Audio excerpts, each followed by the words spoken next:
Bonjour, bienvenue sur Je suis née 3 fois. La première fois, nous avons parlé de cette voix qui est donc voilà, que Anne-Catherine se propose d'accueillir. Voilà.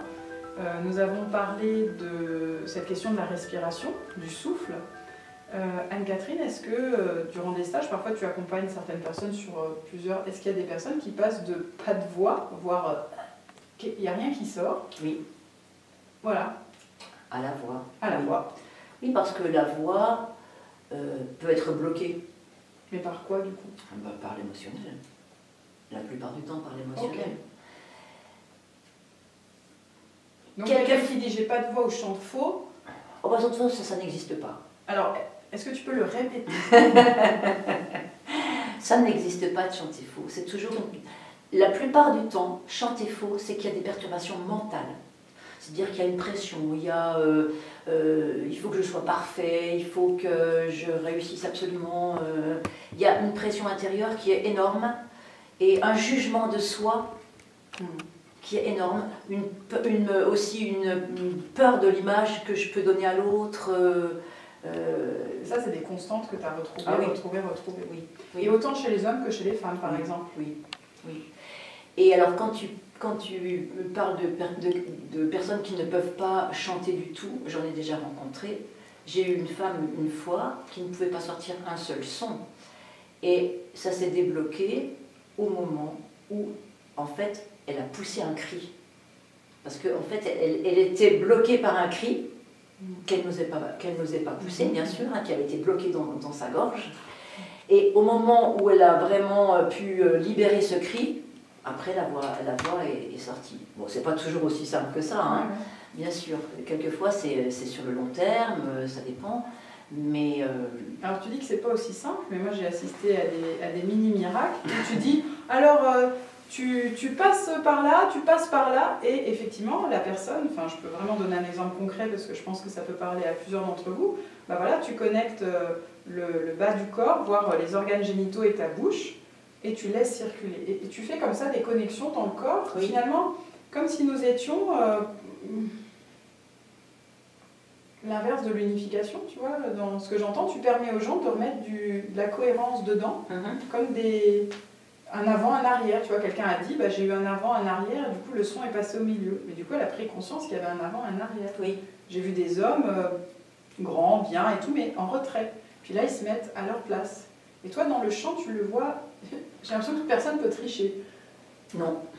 Mais non, tu ne peux pas tricher parce que la voix, quelque part, c'est aussi le diagnostic. Elle te dit, ah bah tiens, là ça bloque par-ci, là ça bloque par-là, etc.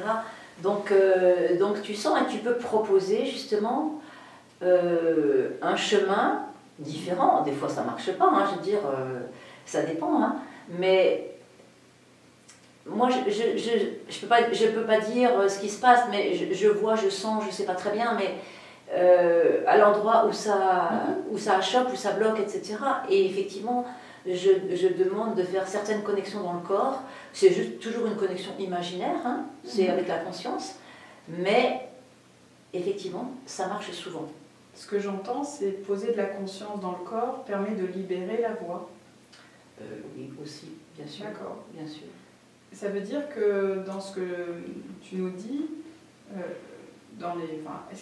est-ce que finalement il n'y a pas peu de conscience au niveau du corps? Comment c'est ce corps que tu vois plein de stagiaires qui passent, comment tu dirais que nous sommes incarnés? Alors je généralise, mais est-ce que tu as vu des choses? Est-ce que tu dirais que tu rencontres beaucoup de gens incarnés? Pas incarnés, et pleinement vivre leur voix? Ouais. Il y a beaucoup de gens qui ne sont pas tout à fait incarnés, ou qui sont oui, je ne sais pas comment dire ça, mais en tout cas qui n'ont pas beaucoup de conscience de leur corps. Parce qu'il faut un corps pour chanter alors? En principe, oui. Pour vivre aussi d'ailleurs. Alors, je dis ça en rigolant, mais plusieurs fois, Anne-Catherine nous a répété, scandé même, voilà, il y a un corps. Et pour que ça puisse être si beau, ben, le corps, et c'est vraiment important pour nous dans la vidéo de vraiment le redire, mais ce corps, enfin, tu l'as dit plusieurs fois, c'est le temple, oui. Enfin, quand je t'entendais le dire, tu vois, il y a quelqu'un qui dit oui, c'est que le corps, et Oui. toi tu dis mais c'est le corps. Oui. Bah, c'est un espace sacré, le corps. C'est comme, je ne sais plus qui est-ce qui le disait, je ne sais pas si c'est Christiane Singer, quand je vous ai lu le petit passage là, c'est de l'esprit qui a pris forme quelque part. Ouais. Hein. Donc c'est vraiment très important. Et nous sommes des êtres incarnés, il ne faut pas l'oublier.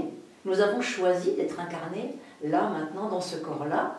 Et c'est très important.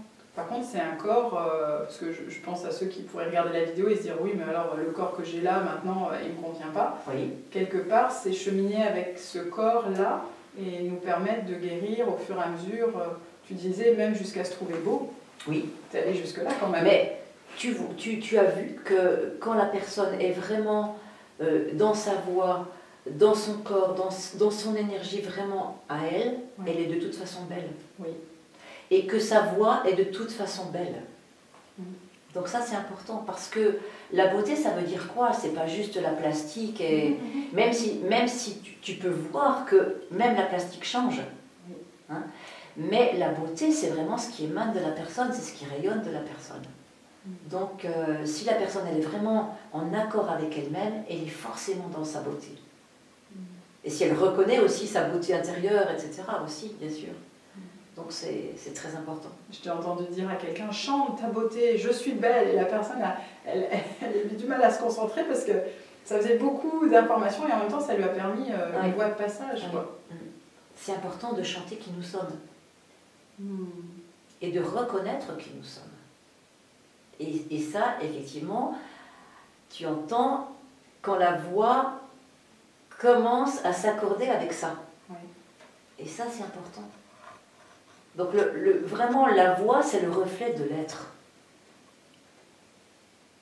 Sage parole, Anne-Catherine Carrier. Merci beaucoup et à bientôt sur Je suis née 3 fois.